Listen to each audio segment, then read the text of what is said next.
जय हिंद दोस्तों, स्वागत है एक बार फिर से आपके अपने YouTube चैनल स्टडी प्लेटफॉर्म में।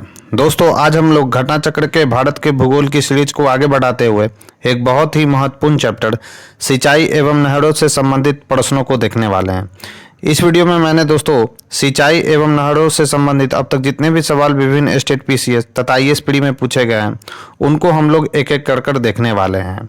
इससे पहले मैंने दोस्तों भारत के भूगोल से संबंधित 7 वीडियो को बनाकर प्लेलिस्ट में पोस्ट कर दिया है, तो अभी तक जिन लोगों ने उस वीडियो को जाकर नहीं देखा है तो कृपया करके उसे प्लेलिस्ट में जाकर देख लें। वीडियो स्टार्ट करने से पहले दोस्तों आपसे एक छोटी सी रिक्वेस्ट है कि अगर आप हमारे चैनल पर पहली बार आए हैं तो चैनल को सब्सक्राइब कर ले, बेल आइकन को प्रेस कर ले ताकि नई वीडियो की नोटिफिकेशन आपको समय समय पर मिलती रहे। साथ ही साथ अगर ये वीडियो आपको पसंद आए दोस्तों तो इसे ज़्यादा से ज़्यादा लाइक करें और अपने दोस्तों के साथ शेयर करें।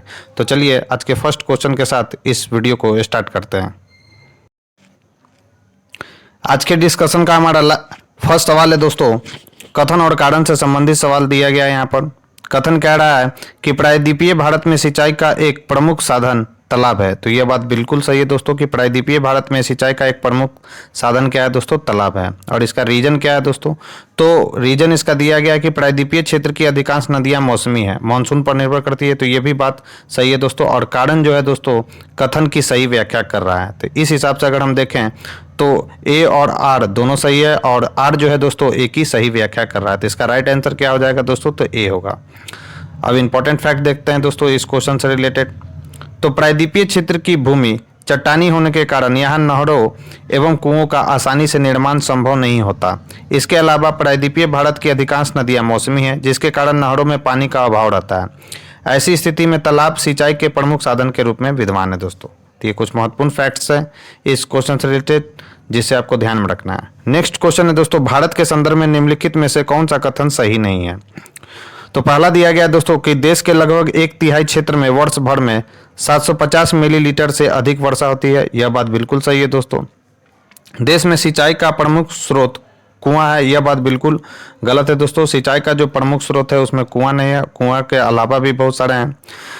तीसरा है कि कछाड़ी मृदा देश के उत्तरी मैदानों की प्रमुख कठोर प्रकार की मृदा है। तो यह भी बात बिल्कुल सही है। और चौथा है दोस्तों यानी डी है, पर्वतीय क्षेत्र देश के पृष्ठीय क्षेत्रफल का लगभग 30% बैठाता है। तो यह बात भी बिल्कुल सही है दोस्तों। तो इसका जो इसमें आपसे पूछा गया था कि कौन सा कथन गलत है, तो बी जो कथन है दोस्तों वह गलत है। इंपॉर्टेंट फैक्ट देखते हैं। तो वर्ष 2014-15 के आंकड़ों के अनुसार वर्तमान में देश में सिंचाई के प्रमुख साधन नलकूप है जिनका शुद्ध सिंचित क्षेत्र में लगभग कितना योगदान है दोस्तों, तो याद रखना है 46.2% का योगदान है। नलकूप एवं कुओं को जोड़कर शुद्ध सिंचित क्षेत्र की प्रतिशत मात्रा कितना है दोस्तों, तो याद रखना है 62.82% है दोस्तों नलकूप और कुओं को जोड़कर। नहरों द्वारा शुद्ध सिंचित भूमि कितनी है, तो याद रखना है नहरों द्वारा कुल कितना सिंचाई किया जाता है दोस्तों, तो 23.66% सिंचाई किया जाता है। तथा टैंक्स द्वारा शुद्ध टैंक्स द्वारा शुद्ध सिंचित भूमि लगभग कितना है दोस्तों, तो 2.52% है दोस्तों। शेष में अन्य साधन सम्मिलित है, अतः कथन भी सही नहीं है। नेक्स्ट क्वेश्चन है, निम्नलिखित राज्यों में से किसमें सिंचाई के अंतर्गत कुल कृषि क्षेत्र यानी 2011 का प्रतिशतांक सर्वाधिक है, तो वह कौन है दोस्तों, तो वह है हरियाणा राज्य। तो इस क्वेश्चन का राइट आंसर क्या हो जाएगा, तो डी। प्रश्न काल में हरियाणा में सिंचाई के अंतर्गत कुल कृषि क्षेत्र, ये 2011 का डाटा है दोस्तों, का प्रतिशतांश सर्वाधिक था। उपर्युक्त राज्यों में सिंचाई की स्थिति इस प्रकार है दोस्तों, 2014-15 का डेटा यहाँ पर लिया गया। हरियाणा में दोस्तों 84.44%, उत्तर प्रदेश में दोस्तों 79.17%, मध्य प्रदेश में 67.10% और महाराष्ट्र में दोस्तों 24.68%। नेक्स्ट है, भारत में सर्वाधिक सिंचाई विस्तार यानी प्रतिशत वाला राज्य है तो वह कौन सा है दोस्तों, तो सर्वाधिक सिंचाई विस्तार वाला राज्य कौन सा है, तो वह है दोस्तों पंजाब। तो इस क्वेश्चन का राइट आंसर क्या हो जाएगा, ए। तो प्रश्न काल में दिए गए विकल्पों में भारत में सर्वाधिक सिंचाई विस्तार यानी प्रतिशत में पूछा गया दोस्तों वाला राज्य पंजाब है। वर्तमान में उपयुक्त विकल्पों में उत्तर प्रदेश भारत में सर्वाधिक सिंचाई विस्तृत वाला राज्य है दोस्तों। तो याद रखना है कि वर्तमान में अगर आपसे पूछा जाए कि सर्वाधिक सिंचाई प्रतिशत किसका है दोस्तों, किस राज्य का है, तो वह है दोस्तों यूपी यानी उत्तर प्रदेश का। नेक्स्ट है, सूक्ष्म सिंचाई की पद्धति के संदर्भ में निम्नलिखित में से कौन सा कथन सही है। पहला दिया गया दोस्तों, मृदा से उर्वरक यानी पोषक हानि कम की जा सकती है, तो यह बात बिल्कुल सही है। दूसरा है दोस्तों, यह वर्षाधीन खेती की सिंचाई का एकमात्र साधन है, यह बात बिल्कुल गलत है। तीसरा दिया गया है दोस्तों कथन इसमें कि इससे कुछ कृषि क्षेत्रों में भौम जल स्तर को कम होने से रोका जा सकता है, तो यह भी बात बिल्कुल सही है दोस्तों। तो इस क्वेश्चन का राइट आंसर क्या हो जाएगा दोस्तों, एक और कथन जो 3 है दोस्तों वह दोनों सही है, तो इसका राइट आंसर हो जाएगा सी। इंपॉर्टेंट फैक्ट्स देखते हैं दोस्तों। तो सूक्ष्म सिंचाई पद्धति में मृदा से उर्वरक पोषक हानि कम की जा सकती है। इसमें जल के उपयोगी एवं अपेक्षाकृत कम प्रयोग के कारण उन क्षेत्रों में जहां अधिकांशतः नलकूप द्वारा सिंचाई होती है, भौम जल स्तर को कम होने से रोका जा सकता है। इस प्रकार कथन 1 और 3 सही है, जबकि कथन 2 क्या है दोस्तों, सही नहीं है।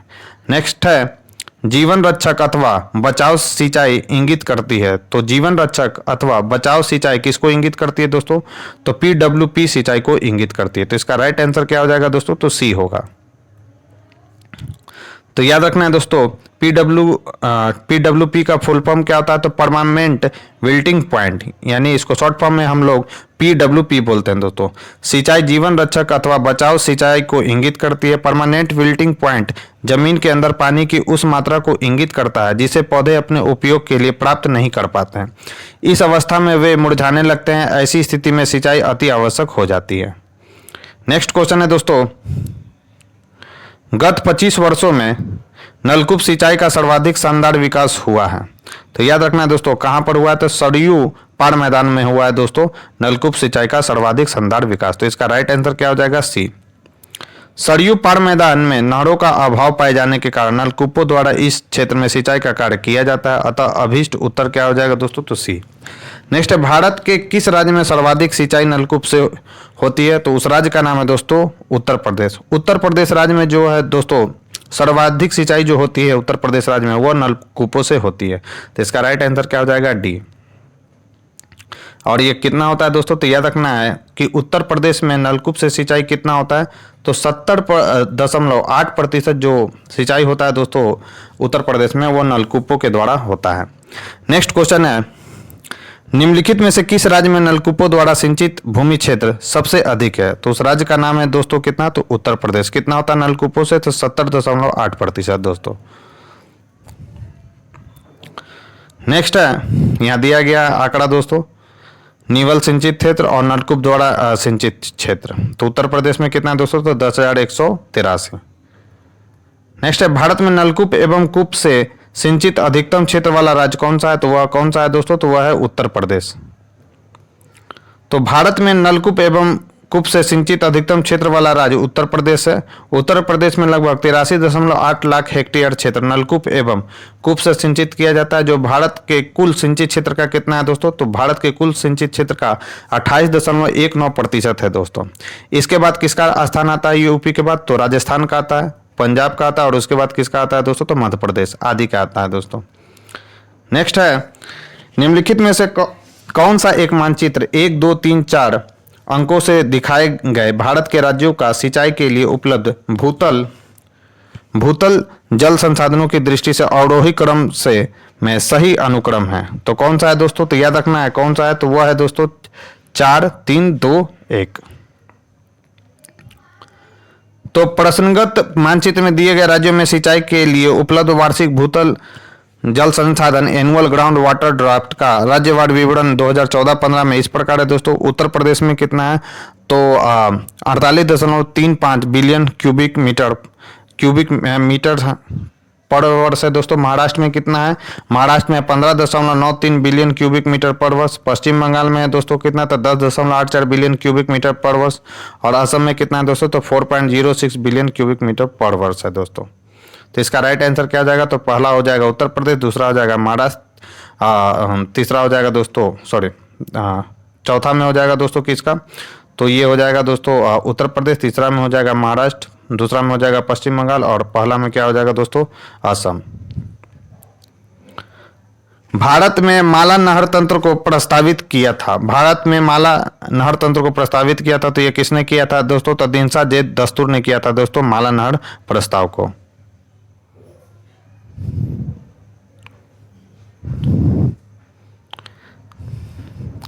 तो याद रखना है कि भारत में माला नहर तंत्र को प्रस्तावित किसने किया था दोस्तों, तो उनका नाम था क्या, तो दिनसा जे दस्तूर ने किया था दोस्तों।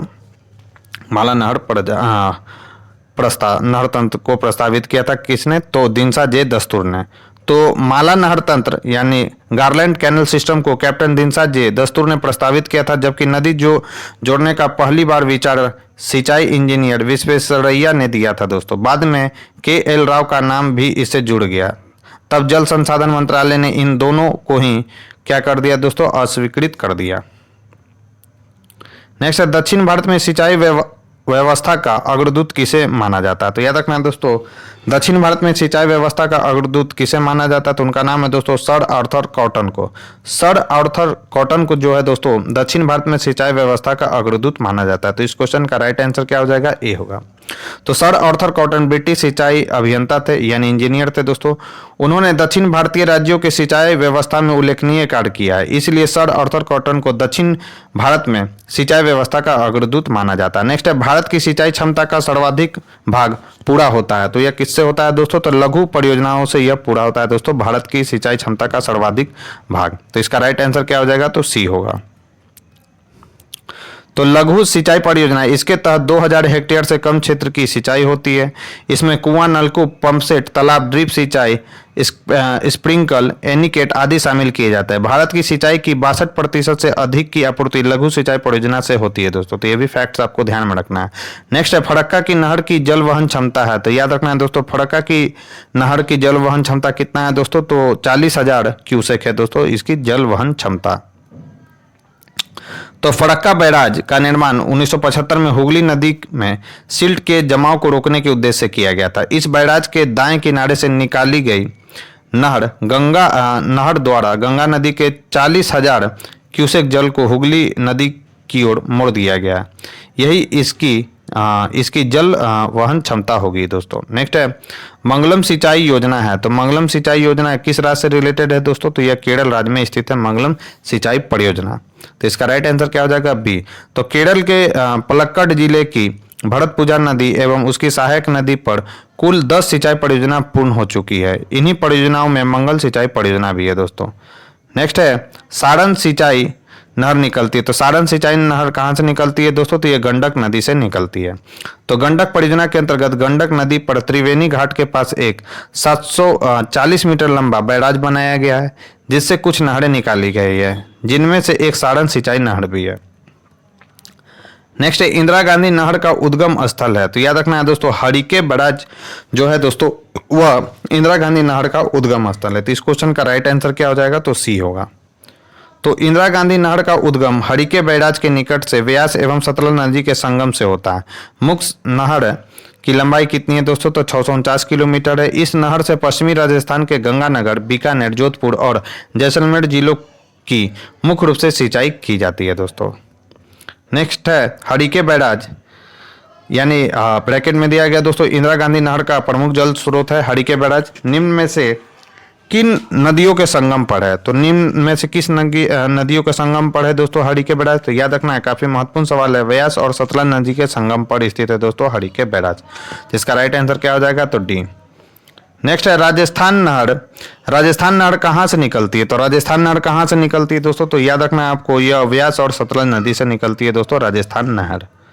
नेक्स्ट है, इंदिरा गांधी नहर का निर्माण कार्य वर्ष 1958 से प्रारंभ हुआ और इसका उद्गम है। तो इसका उद्गम कहाँ से है दोस्तों? तो सतलज नदी पर हरिके बांध से इसका उद्गम स्थल है दोस्तों इंदिरा गांधी नहर का। तो इसका राइट आंसर क्या हो जाएगा? तो डी होगा।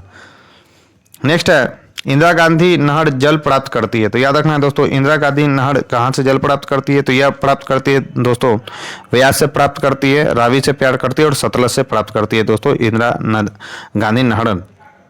तो इसका राइट आंसर हो जाएगा क्या? तो व्यास नदी, रावी नदी और सतलज नदी। तो इस क्वेश्चन का राइट आंसर है दोस्तों डी। चिनाब नदी से यह जल ग्रहण नहीं करती है दोस्तों। तो इसका राइट आंसर क्या हो जाएगा? डी। नेक्स्ट है, निम्नलिखित नदी परियोजनाओं में से कौन व्यास नदी के पोंग बांध के जल का उपयोग करती है? तो उसका नाम है दोस्तों व्यास नदी के पोंग बांध से जल का उपयोग कौन करती है? तो इंदिरा गांधी नहर परियोजना। तो इसका राइट आंसर क्या हो जाएगा? तो ए। तो व्यास परियोजना पंजाब, हरियाणा एवं राजस्थान राज्यों की सम्मिलित परियोजना है। इसके अंतर्गत इंदिरा गांधी नहर में शीत ऋतु में जल आपूर्ति बनाए रखने के लिए व्यास नदी पर पोंग बांध बनाया गया है दोस्तों। नेक्स्ट है, विश्व की सबसे पुरानी एवं विकसित नहर व्यवस्था भारत में कौन सी है? तो विश्व की सबसे पुरानी और विकसित नहर व्यवस्था भारत की कौन सी है दोस्तों? तो वह है दोस्तों गंग नहर।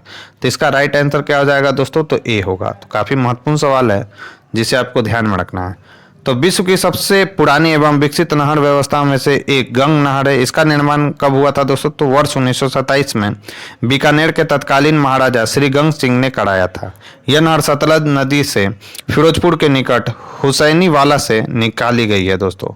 तो ये कुछ महत्वपूर्ण फैक्ट्स है इस क्वेश्चन से रिलेटेड जिसे आपको ध्यान में रखना है। नेक्स्ट है, गंग नहर जो सबसे पुरानी नहरों में से है का निर्माण गंग सिंह ने करवाया था। तो कब करवाया गया था दोस्तों? महाराजा गंग सिंह जी के द्वारा। तो यह कराया गया था दोस्तों 1927 ईस्वी में।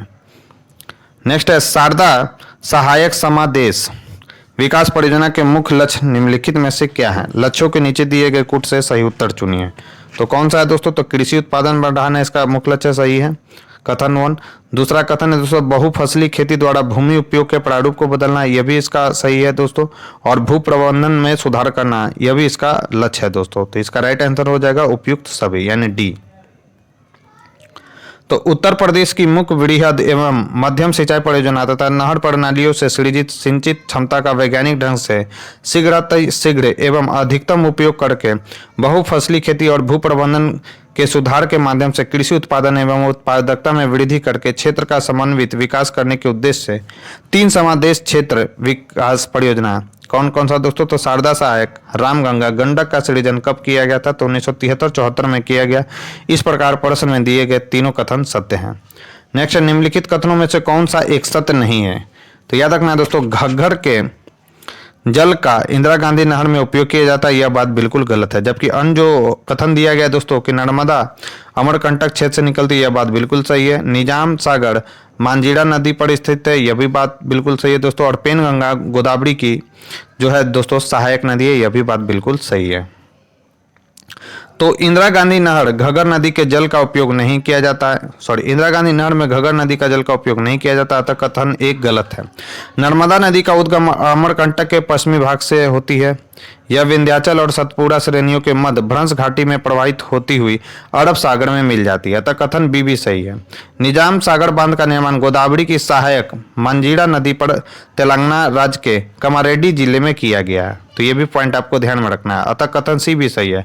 गोदावरी नदी की प्रमुख सहायक नदियां कौन कौन सी है दोस्तों? तो याद रखना है, मंजीरा है, पेनगंगा, वेनगंगा, वर्धा है, प्राणहिता, इंद्रावती है, सबड़ी है, और कौन सा है दोस्तों? ताल भी है। और ये जो नदियां हैं गोदावरी की सहायक नदियां दोस्तों, ये बहुत ही ज्यादा महत्वपूर्ण नदियां हैं जिसे आपको ध्यान में रखना है। नेक्स्ट क्वेश्चन है, निचली गंगा नहर का उद्गम स्थल गंगा पर है। तो यह दोस्तों नरौड़ा में स्थित है दोस्तों, निचली गंगा नहर का उद्गम स्थल। तो इसका राइट आंसर क्या हो जाएगा? तो बी। तो निचली गंगा नहर का उद्गम स्थल नरौड़ा यानी बुंदेल शहर में है। इसका निर्माण कार्य कब हुआ था? तो 1878 ईस्वी में पूरा किया गया था। मुख्य नहर की लंबाई कितनी है? तो 1000 किलोमीटर है दोस्तों। नेक्स्ट है, निम्नलिखित नहर प्रणालियों में से किससे बिहार के क्षेत्र में सिंचाई होती है? तो याद रखना है दोस्तों, किससे होती है? तो त्रिवेणी नहर से जो है दोस्तों बिहार में सिंचाई होता है दोस्तों। तो इसका राइट आंसर क्या हो जाएगा दोस्तों? तो त्रिवेणी नहर। तो इसका राइट आंसर हो जाएगा बी। तो बीपीएससी वाले इस क्वेश्चन को हाईलाइट कर लेंगे, काफी इंपॉर्टेंट सवाल है ये।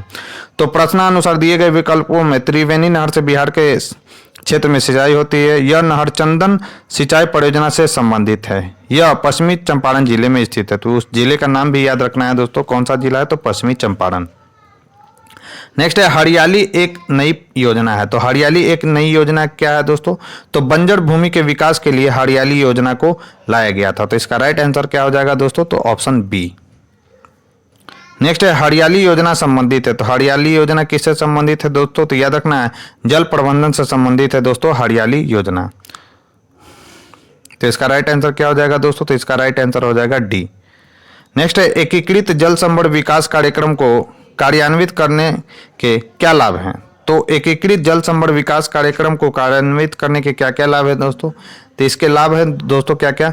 तो मृदा के बह जाने की रोकथाम किया जा सकता है इससे। जल वर्षा संग्रह तथा भौम जल स्तर का पुनर्भरण किया जा सकता है।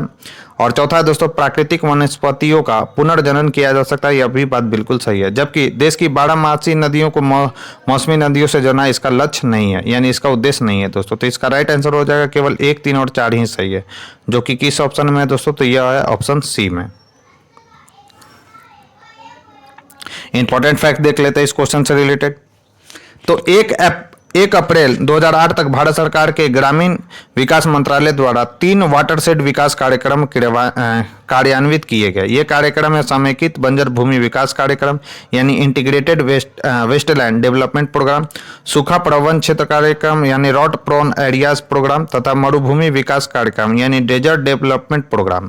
1 अप्रैल 2008 के बाद से इन कार्यक्रमों को एक व्यापक कार्यक्रम के अंतर्गत लाया गया, जिसे समेकित जल संभरण प्रबंधन कार्यक्रम यानी इंटीग्रेटेड वेस्टशेड मैनेजमेंट प्रोग्राम के नाम से जाना जाता है।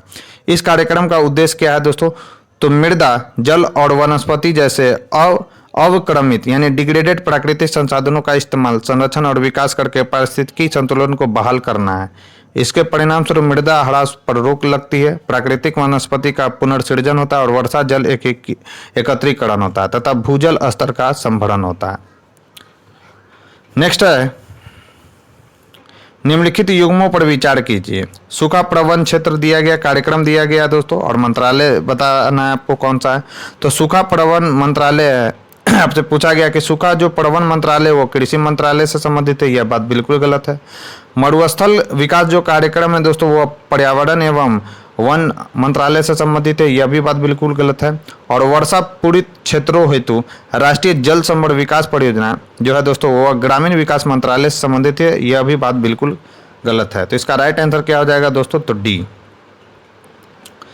तो सूखा प्रबंधन क्षेत्र कार्यक्रम यानी डीपीएपी, मरुस्थल विकास कार्यक्रम और integrated waste lands development programme तीनों ही भूमि संसाधन विभाग यानी डिपार्टमेंट ऑफ लैंड रिसोर्सेज द्वारा चलाए जा रहे प्रोग्राम हैं, जिन्हें फरवरी 2009 से एक परिवर्तित कार्यक्रम इंटीग्रेटेड वाटरशेड मैनेजमेंट प्रोग्राम के अंतर्गत कार्यान्वित किया जा रहा है। भूमि संसाधन विभाग ग्रामीण विकास मंत्रालय का एक विभाग है। वर्षा पीड़ित क्षेत्रों हेतु राष्ट्रीय जल संभरण विकास परियोजना कृषि एवं सहकारिता विभाग है दोस्तों का कार्यक्रम है दोस्तों। नेक्स्ट है, निम्नलिखित में से कौन से ड्रिप सिंचाई पद्धति क्या लाभ है दोस्तों। तो ड्रिप सिंचाई पद्धति को अपनाने के क्या क्या लाभ है दोस्तों, वो आपसे इस क्वेश्चन में पूछा जा रहा है। तो इसके क्या क्या लाभ है दोस्तों, तो इसके क्या क्या लाभ हैं, इसमें ऑप्शन दिया गया है कि ड्रिप सिंचाई का क्या क्या लाभ है। तो याद रखना है दोस्तों कि इससे खरपतवार में कमी आती है, यह बात बिल्कुल सही है। और मृदा अपरदन में भी कमी आती है दोस्तों, यह भी बात बिल्कुल सही है। तो इसका राइट आंसर हो जाएगा 1 और 3।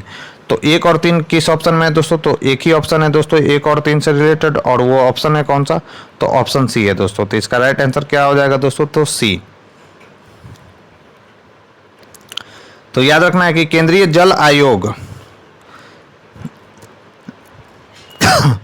केंद्रीय जल आयोग यानी सेंट्रल वाटर कमीशन ने भारत में ड्रिप सिंचाई पर अपनी स्टेटस रिपोर्ट में इसके निम्न लाभों एवं हानियों का उल्लेख किया। लाभ क्या है, जल बचत होगा इससे, ड्रिप सिंचाई को अपनाने से पौधे के आकार एवं उत्पादकता में वृद्धि होगा, ऊर्जा एवं श्रम की बचत होगी दोस्तों, कम उपजाऊ मृदा के लिए उपयुक्त है दोस्तों, खारे पानी का उपयोग संभव हो पाएगा, खरपतवार की वृद्धि पर नियंत्रण लगेगा, उर्वरक क्षमता में वृद्धि होगी, मृदा अपरदन नहीं होगा दोस्तों, भूमि तैयारी की जरूरत नहीं है इस सिंचाई पद्धति को अपनाने से, रोग एवं कीट समस्या भी न्यूनतम होगा दोस्तों। हानियां क्या है, तो मृदा में लवणता समस्या में वृद्धि हो जाएगी ड्रिप सिंचाई को अगर हम लोग अपनाते हैं तो। डिजाइन स्थापन एवं उत्तरवर्ती संचालन में उच्च कौशल की जरूरत होगी दोस्तों, आर्थिक एवं तकनीकी सीमाएं भी हैं दोस्तों इससे रिलेटेड।